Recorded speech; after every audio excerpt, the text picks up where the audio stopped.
আওয়ামী লীগ আবার ঘুরে দাঁড়াবে, আওয়ামী লীগ আবার রাজনৈতিকভাবে সফল হবে এবং মাঠের রাজনীতিতে আওয়ামী লীগ সঠিক ভূমিকা পালন করতে। বাংলাদেশ আওয়ামী লীগের পক্ষে বাংলাদেশের সাম্প্রতিক পরিস্থিতি যুক্তরাষ্ট্রের নির্বাহী এবং বিচার বিভাগের কাছে তুলে ধরবে স্ট্রে গ্লোবাল চুক্তি করেছেন ওয়াজেদ ইনকর্পোরেশনের প্রধান নির্বাহী কর্মকর্তা সজীব ওয়াজেদ। বাংলাদেশের আওয়ামী লীগের আজকের বার্তা হচ্ছে যে প্রয়োজন বোধে আরেকটি যুদ্ধ করতে হবে। প্রয়োজন বোধে আরেকটি যুদ্ধের মাধ্যমে হলেও আমাদের সেই দেশকে, আমাদের এই দেশকে রক্ষা করতে হবে। এটা হচ্ছে আওয়ামী লীগের বার্তা। সো তাই আমি বলবো যে কেউ বাংলাদেশ আওয়ামী লীগের, ছাত্রলীগের, যুবলীগ, স্বেচ্ছাসেবক লীগ, কৃষক লীগের জেলা উপজেলা যে যেখানে আছেন, যার যার অবস্থান থেকে আন্দোলন করে তুলুন। প্রয়োজনে আরেকটি যুদ্ধ হবে আওয়ামী লীগের বিবৃতি। আমরা নতুন করে আবার জাগরণ সৃষ্টি করব যদি ডক্টর মোহাম্মদ ইউনূস ক্ষমা জাতির কাছে না চায়। আপনার শান্তির নোবেল প্রাইজকে আমি পায়ে মোড়াই। এই ডক্টর মোহাম্মদ ইউনূসের অধীনে রাষ্ট্র পরিচালনাকে সমর্থন করবেন এখন, তারা দেশদ্রোহী হবে। ওনার উচিত হবে দ্রুততম সময়ে পদত্যাগ করে চলে যাওয়া, কারণ ওনাকে কেউ ভোটে দিনে ক্ষমতায় বসায় নাই, ওনাকে একটা অন্তর্বর্তীকালীন দায়িত্ব দেওয়া হয়েছে। প্রধান উপদেষ্টা ডক্টর মোহাম্মদ ইউনূসকে চিঠি লিখেছেন জাতিসংঘ মহাসচিব অ্যান্টনি। সুপ্রিয় দর্শক মণ্ডলী, আসসালামু আলাইকুম রহমতুল্লাহ। আশা করি সবাই ভালো এবং সুস্থ আছেন। স্বাগতম জানাচ্ছি আমাদের আরেকটি নতুন ভিডিওতে। প্রতিদিনের মতো আমি আছি আপনাদের সাথে নাজামুদ্দিন। ভিডিওর থাম্বনেল, টাইটেল ও শিরোনাম দেখে, অর্থাৎ ভিডিওর কিছু অংশ বিশেষ দেখে আপনারা ধারণা করতে পেরেছেন যে আজকের ভিডিওর বিষয়বস্তু কী, অর্থাৎ আজকের ভিডিওটি কতটা গুরুত্বপূর্ণ আপনারা বুঝতে পেরেছেন। আসুন আমরা বিস্তারিত ভিডিওর দিকে মুভ করি। সবার প্রতি অনুরোধ রইল ভিডিওটি সম্পূর্ণ দেখে মন্তব্য করার জন্য। সম্পূর্ণ ভিডিওটি দেখলে আপনি বুঝতে পারবেন যে দেশে কী হতে যাচ্ছে।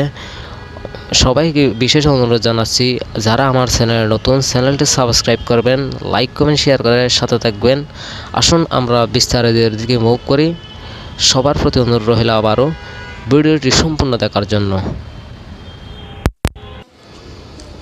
যে প্রয়োজন বোধে আরেকটি যুদ্ধ করতে হবে, প্রয়োজন বোধে আরেকটি যুদ্ধের মাধ্যমে হলেও আমাদের সেই দেশকে, আমাদের এই দেশকে রক্ষা করতে হবে। এটা হচ্ছে আওয়ামী লীগের বার্তা। সো তাই আমি বলবো যে কেউ বাংলাদেশ আওয়ামী লীগের, ছাত্রলীগের, যুবলীগ, স্বেচ্ছাসেবক লীগ, কৃষক লীগের জেলা উপজেলা যে যেখানে আছেন, যার যার অবস্থান থেকে আন্দোলন করে তুলুন। যার যার অবস্থান থেকে রাজপথে এই অন্যায় অত্যাচারের বিরুদ্ধে প্রতিরোধ করে তুলুন। বাংলাদেশ আওয়ামী লীগ এটি কোনো পাট গাছ নয় যে চাইলেই কেউ উপড়ে ফেলতে পারবে। বাংলাদেশের প্রতিটি গড়ে গড়ে বাংলাদেশে আওয়ামী লীগ, ছাত্রলীগ, যুবলীগের নেতৃবৃন্দ আছেন। সো আমি সবাইকে বলবো যে যার যার অবস্থান থেকে সবাই এই অন্যায় এবং অত্যাচারের বিরুদ্ধে প্রতিরোধ করে তুলুন। আর বিশেষ করে আজকে যারা যাদের মনে বিভিন্ন প্রশ্নের উদ্ভব হচ্ছে, তাদের কাছে আমি আমার একটি অভিজ্ঞতা শেয়ার করব। সে অভিজ্ঞতা থেকে আশা করি আপনারা অনেক সাহস সঞ্চার করতে পারবেন এবং অনেক আশা পাবেন। 111-এর আন্দোলন সম্পর্কে একটি কথা বলি। সো 111-এ যখন সেনাবাহিনী যখন ক্ষমতা দখল করার পরে 111 যখন আমাদের মাননীয় প্রধানমন্ত্রী শেখ হাসিনাকে যখন বাংলাদেশে যাইতে নিষেধাজ্ঞা দেয়, তখন আমার মাননীয় প্রধানমন্ত্রী শেখ হাসিনা বিবিসির এক সাক্ষাৎকারে বলেছেন যে আমি বাংলাদেশে যেতে চাই, আমি বাংলাদেশ ছাড়া থাকতে পারবো না, আমি বাংলাদেশের মানুষকে ভালোবাসি। তখন যখন প্রধানমন্ত্রীকে বাংলাদেশে আসতে নিষেধাজ্ঞা দেওয়া হয় 111-এর সময়, তখন ঢাকা বিশ্ববিদ্যালয়ের ছাত্রলীগ আমরা 7 থেকে 8 জন বা সর্বোচ্চ 8-9 জন, আমার এক্স্যাক্টলি নাম্বারটি মনে নেই, আমরা প্রথম শাহবাগে এসে আমরা প্রথম একটি ওই অল্প মানুষ 8-9 জন মিলে একটি জটিকা মিছিল করে তারপরে আমাদেরকে আর্মি পুলিশ দাওয়াত দেয়, আমরা যার যার মতো করে পালিয়ে যাই। এইটি ছিল, এই 7-8-9 জন মানুষই ছিল প্রথম আন্দোলনের 111-এর মূল শক্তি। এখান থেকে যখন এই আন্দোলনের খবরটি যখন বিবিসি সহ সব পত্রিকায় নিউজে আসলো যে শেখ হাসিনাকে বাংলাদেশে আসতে বাধা দেওয়ার প্রতিবাদে শাহবাগে ছাত্রলীগের মিছিল, তারপরে থেকে পরের দিন বিভিন্ন জায়গায় ছোটখাটো মিছিল শুরু হলো। তারপরে সেই মিছিল হতে হতে হতে হতে আমরা এই 111 সরকারকে পরাজিত করলাম, নির্বাচন হলো, আমরা ক্ষমতায় আসলাম। সো 111-এর এই আন্দোলনের একটি শেয়ার করলাম এই কারণে, এখনো আজকে যেই খুলনাতে ছাত্রলীগের একটি মিছিল হয়েছে, সো খুলনা ছাত্রলীগকে আমি অসংখ্য ধন্যবাদ জানাচ্ছি যে আপনারা 111-এর মতো আপনারা একটি গুরুত্বপূর্ণ ভূমিকা রেখেছেন। আপনারা খুলনাতে ছাত্রলীগের মিছিল করেছেন, এই জন্য আপনাদেরকে অসংখ্য অসংখ্য ধন্যবাদ। তো খুলনা ছাত্রলীগের মতো আমি বলবো সারা বাংলাদেশের প্রত্যেকটি ইউনিটে ছাত্রলীগ, যুবলীগ, কৃষক লীগ, স্বেচ্ছাসেবক লীগ, আওয়ামী লীগকে প্রত্যেকটি ইউনিটকে আমি বলবো যার যার মতো করে যার যার অবস্থান থেকে প্রতিবাদ করার জন্য। এই ডক্টর মোহাম্মদ ইউনূসের অধীনে রাষ্ট্র পরিচালনাকে সমর্থন করবেন এখন তারা দেশদ্রোহী। ডক্টর মোহাম্মদ ইউনূস যতক্ষণ পর্যন্ত জাতির কাছে তার এই বেফাস কথার জন্য ক্ষমা না চাইবেন এবং যতক্ষণ না বলবেন কারা সমন্বয়কারীদের ভেতরে তাকে বলেছে যে অতীত ইতিহাস সব ডিলিটেড, ততক্ষণ পর্যন্ত ডক্টর মোহাম্মদ ইউনূসের সাথে কোনো কারণে বসাও রাষ্ট্রদ্রোহিতা হবে। আমি বাংলাদেশের শীর্ষ রাজনৈতিক নেতাদের দৃষ্টি আকর্ষণ করছি, আপনারা অনেকে মুক্তিযোদ্ধা ছিলেন, আপনারা মরে যাননি। আমি মুক্তিযোদ্ধাদের দৃষ্টি আকর্ষণ করছি, আপনারা মরে যাননি, আপনারা কথা বলুন। আমি শুনলাম ডক্টর মোহাম্মদ ইউনূস নাকি বাংলাদেশের বিভিন্ন রাজনৈতিক দলের নেতাদের সঙ্গে বসবেন। আমি মির্জা ফখরুল ইসলাম আলমগীরের দৃষ্টি আকর্ষণ করছি, জাতীয়তাবাদী চেতনা যদি বিশ্বাসী হয়ে থাকেন, শহীদ রাষ্ট্রপতি জিয়াউর রহমানের আদর্শে যদি বিশ্বাসী হয়ে থাকেন, তাহলে ডক্টর মোহাম্মদ ইউনূসকে সরাসরি ক্ষমা চাইতে বলুন, বলতে হবে ডক্টর মোহাম্মদ ইউনূসকে। এবং মির্জা ফখরুল ইসলাম আলমগীর, তারেক রহমান, আমি সবার দৃষ্টি আকর্ষণ করছি, ডক্টর মোহাম্মদ ইউনূসকে এর জন্য ক্ষমা চাইতে হবে জাতির কাছে। আমি সকল ছাত্রনেতাদের বলছি, তোমরা দাবি করো ডক্টর মোহাম্মদ ইউনূসকে এর জন্য ক্ষমা চাইতে হবে এবং সমন্বয়কারীদের ভেতরে কারা তাকে সকল কুমন্ত্রণা দেয় তাদের নাম বলতে হবে। আমি সকল স্বাধীনতাকামী মানুষদের দৃষ্টি আকর্ষণ করছি, ডক্টর মোহাম্মদ ইউনূসের সাথে এখন বসা রাষ্ট্রদ্রোহিতার সামিল, যে কিনা আমাদের স্বাধীনতায় বিশ্বাস করে না, যে আমাদের সংগ্রামের কথা ইতিহাস ডিলিট করে দিতে চায়, যে চায় আমরা ভুলে যাই 52 সালের ভাষা আন্দোলনের কথা, যে চায় আমরা ভুলে যাই 25শে মার্চ ওই কালো রাতের কথা, যে চায় আমরা ভুলে যাই বীরঙ্গনাদের কথা, যে চায় আমরা ভুলে যাই লক্ষ লক্ষ শহীদের রক্তের কথা, যে চায় এখন আমরা রাজাকার নির্ভর বাংলাদেশ গড়ে তুলি, যে চায় আমরা সকল মানুষের সম অধিকার কায়েম না করে বাংলাদেশে হিজবুত তাহরির এবং জামাতের রাজনীতি কায়েম করি, তাদের সাথে ডক্টর মোহাম্মদ ইউনূস এর সম্পর্ক এত গভীর কেন? কারণ ডক্টর মোহাম্মদ ইউনূস অনেক ভিন্ডিক্টিভ একটা মানুষ।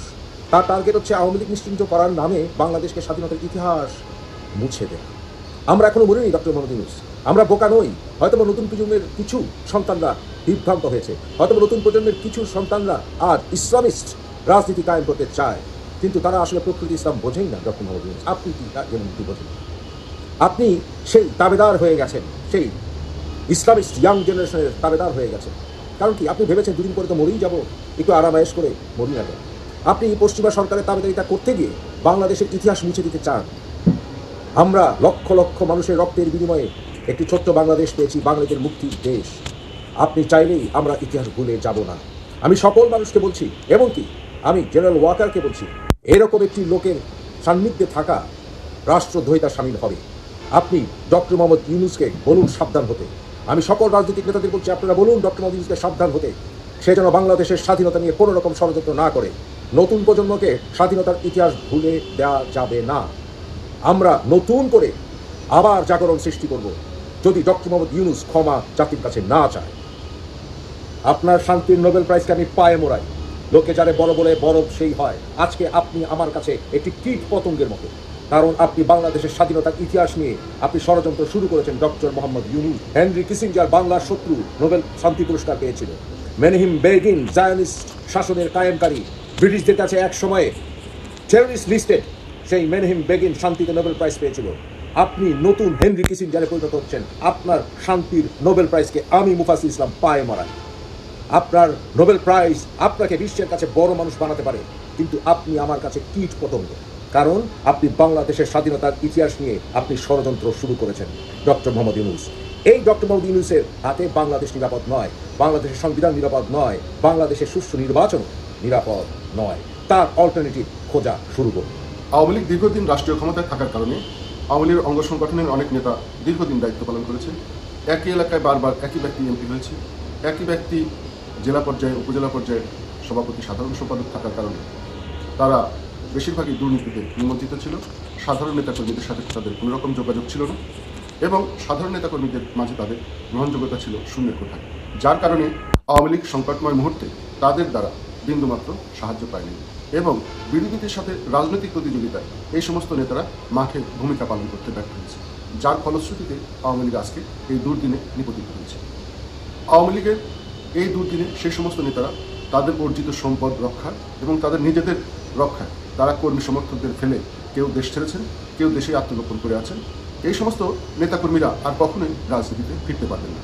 যেমন উদাহরণ হিসাবে আমরা বলতে পারি বিএনপির মোসাদ্দেক হোসেন ফালু, হারিস চৌধুরী। তাদেরকে আপনারা দেখবেন যে হারিস চৌধুরী কালের গহ্বরে হারিয়ে গেছে। মোসাদ্দেক হোসেন ফালু বিএনপি যখন ক্ষমতায় ছিল তখন কারি টাকার মালিক হয়েছে, কিন্তু এই বিএনপির দুর্দিনে মোসাদ্দেক হোসেন ফালুকে দেখা যায়নি। যখন আবার বিএনপির সুদিন হয়েছে তখন এই মোসাদ্দেক হোসেন ফালু ফিরে এসেছে। একই ঘটনা কিন্তু আওয়ামী লীগে ঘটবে এবং ঘটে চলেছে। আপনারা দেখবেন যে সমস্ত নেতাকর্মী আওয়ামী লীগের নাম ভাঙিয়ে কারি টাকার মালিক হয়েছে, যারা প্রচণ্ড প্রতাপশালী ক্ষমতাবান ছিল, তারা আজকে মাঠে নাই এবং তাদের ভবিষ্যতে আওয়ামী লীগের দুর্দিনে আন্দোলনের সংগ্রামে আর মাঠে আসার সম্ভাবনাও নাই। এরা আবার আসবে যখন আওয়ামী লীগ আবার রাষ্ট্রীয় ক্ষমতা আসবে, আওয়ামী লীগের যেদিন আবার সুদিন আসবে সেদিন দেখবেন এরা ফিরে আসবে। আওয়ামী লীগের সাধারণ নেতাকর্মীদের উচিত হবে সর্বসময় এদেরকে বর্জন করা। এদেরকে আর কোনোভাবেই রাজনীতিতে ফিরতে দেওয়া যাবে না, রাজনীতিতে পুনর্বাসিত হতে দেওয়া যাবে না। আওয়ামী লীগ প্রিয় দর্শক মণ্ডলী, আপনি আপনার ব্যক্তিগত মতামত জানাবেন এবং এরকম নতুন নতুন ভিডিও পেতে, ব্রেকিং নিউজ পেতে আমার চ্যানেলটি সাবস্ক্রাইব করুন, লাইক কমেন্ট শেয়ার করুন। যারা আমার চ্যানেল সাবস্ক্রাইব করছেন তাদেরকে অসংখ্য ধন্যবাদ। যারা এখনো সাবস্ক্রাইব করেননি তাদেরকে সাবস্ক্রাইব করার জন্য বিশেষ অনুরোধ জানাচ্ছি। দেখা হচ্ছে পরবর্তী ভিডিওতে। আসসালামু আলাইকুম।